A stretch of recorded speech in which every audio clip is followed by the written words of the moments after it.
Chair দিয়ে ফাটাফাটি মারামারি, আমরা তো এগুলিতে আশপাশেও যাই না। আমাদের দাড়ি টুপি দেখে বুঝছেন আমি জুমার নামাজ পড়াই মহল্লায়, কিন্তু যারা সাধারণ মানুষরা আসে, যুব সমাজ, এরা যে বরবাদ হচ্ছে, এটা আমাদের ভাই, এদের বিষয়টা বিবেচনা রেখে আমরা আজকে এই পথে এসেছি।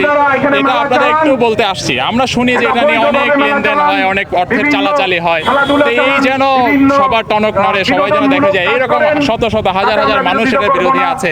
এই কড়া রোদের ভিতরে এখানে দাঁড়িয়ে তারা এটা প্রতিবাদ করছে, এটা আমরা জানাবার জন্য আসছি। যেখানে শৃঙ্খলা রক্ষার্থে ওনারা যেন এটাকে বন্ধ করে দেন।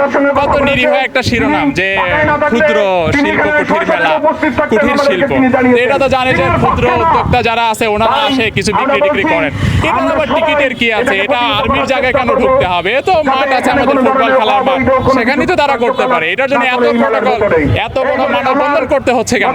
মানে এটার পিছনে অনেক বড় কিছু আছে, আমরা এটা মনে করি এবং এটা লোকে মুখে সবাই জানেন।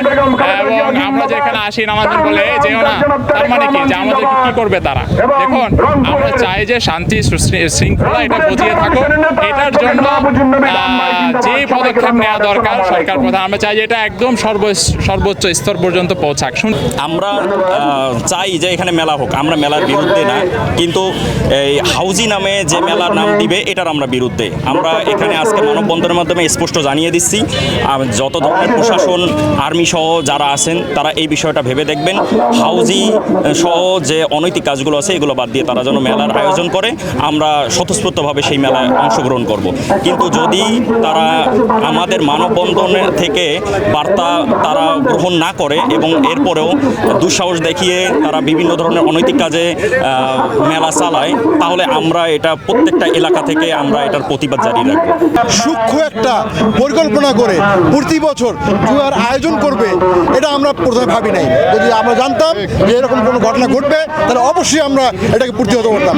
এখন আমরা দেখতেছি প্রতি বছর এই প্রয়াস পার্কের, সেনা পার্কের এক শ্রেণীর ব্যক্তি এখানে জুয়ার আয়োজন করতেছে, তারপরে নাচ গানের আয়োজন, যাত্রাপালার আয়োজন, এবং যেগুলোর কারণে আমাদের পাড়ায় অশ্লীলতা ছড়াচ্ছে। আমরা চাই না যে এই পাড়ায় অশ্লীলতা ছড়াক।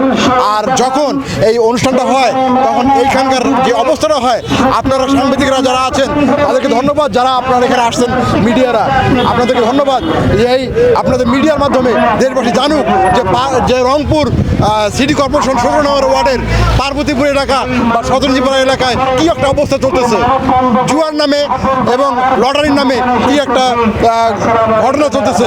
এর জন্য হত্যা পর্যন্ত হচ্ছে, এর জন্য বাড়িতে স্বামী স্ত্রী মিল নাই।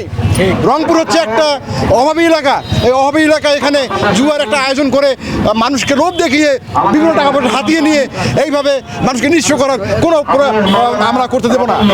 মাননীয় প্রধানমন্ত্রী, আপনি একটু দেখবেন আমাদের দিকে যে এই যে হাউজির নামে যে জুয়াগুলো হচ্ছে, এটি যুব সমাজ নষ্ট হয়ে যাচ্ছে, বাচ্চাদের পড়ালেখা হচ্ছে না। সারাদিন রিক্সা চালায় হাউজির নামে যে লটারিগুলো হয়, বেচা বেড়া রিক্সা চালায় 20 টাকা 30 টাকা দিয়ে লটারি কেনে, পরে বাসায় গিয়ে তার বিবির সঙ্গে ঝগড়া হয়। আমরা চাই না এই দেশের মধ্যে আর কোনো অনৈতিক কাজ হবে, আর আমরা চাই না যে মাফিয়া স্টাইলে হাসিনার মতো যে লটারি হাউজি জুয়া হবে, এটা আমরা চাই না। আমরা এর প্রতিবাদ জানাই। আমরা চাই এখানে মেলা হোক, মেলার নামে যেটা ভালো দিক সেটা হোক, কিন্তু আমরা নাচ গান, নর্তকী এবং লটারি এগুলোর বিপক্ষে আমরা প্রতিবাদ জানাচ্ছি। এই আপনার গতবারে যে মেলাটা হয়েছিল, এখানে সম্পূর্ণ গ্রামবাসী নিঃস্ব হয়ে গেছে। অনেকেই ছেলেরা কেউ পয়সা না পেয়া চুরি সপ্তাহ করে আসিয়া এখানে তারা মেলায় ঢুকিয়ে তারা জুয়া খেলছে।